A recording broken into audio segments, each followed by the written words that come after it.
dalam usaha Malaysia mencapai hasrat pelan pembangunan pendidikan di Malaysia, sudah pasti Malaysia terpaksa menghadapi pelbagai cabaran sebelum hasrat PPPM ini tercapai. Cabaran dari segi ekonomi merupakan cabaran terbesar yang perlu Malaysia hadapi sebelum hasrat tersebut tercapai. Dalam cabaran dari segi ekonomi ini, salah satu cabaran yang sering menjadi muah mulut masyarakat ialah inflasi. Okay. Jadi, mari kita lihat dengan lebih mendalam tentang isu inflasi ini. Okay.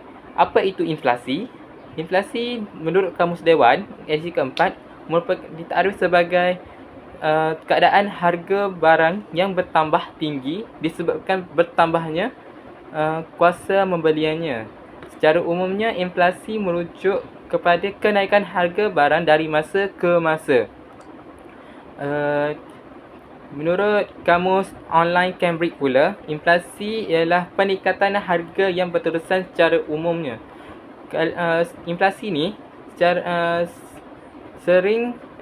inflasi ini adalah dalam ukuran peratusan dan dilaporkan secara per tahun. Kadar inflasi dikesan lazimnya melalui pengiraan indeks harga pengguna iaitu IHP sebagai perubahan harga pada barangan dan perkhidmatan dalam satu tempoh masa. Yes. Mari kita lihat pula latar belakang inflasi di Malaysia.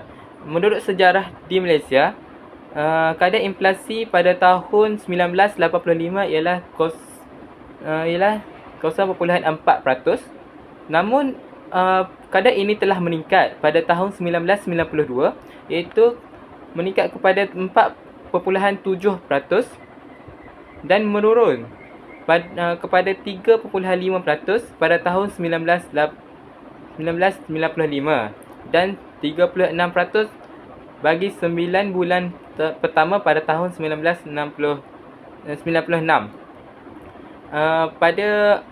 Pada Disember 2023 iaitu pada Disember tahun lepas, kadar peningkatan inflasi di seluruh Malaysia kekal iaitu sebanyak 1.5% dengan mata indeks berada pada 131.2 mata berbanding dengan 129.2 mata pada bulan yang sama pada tahun sebelum ni, iaitu pada tahun 2022.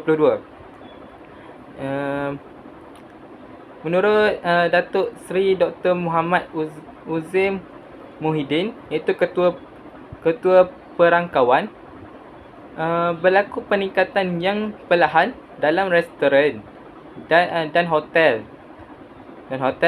pelbagai barangan dan perkhidmatan, makanan dan minuman bukan alkohol, kesihatan serta pengangkutan.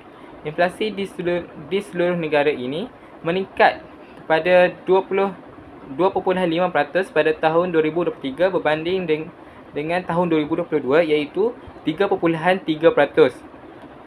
Walau bagaimanapun, kadar inflasi di Malaysia ini jika dibandingkan dengan negara-negara lain, inflasi di Malaysia adalah lebih rendah berbanding dengan negara-negara seperti Filipina, Vietnam dan Indonesia. Namun, jika dibandingkan dengan negara Thailand dan negara China, kadar inflasi di Malaysia adalah agak tinggi. Okay. Jika kita lihat pada buku ini, terdapat satu statistik kadar inflasi tahunan bagi setiap negeri-negeri di Malaysia.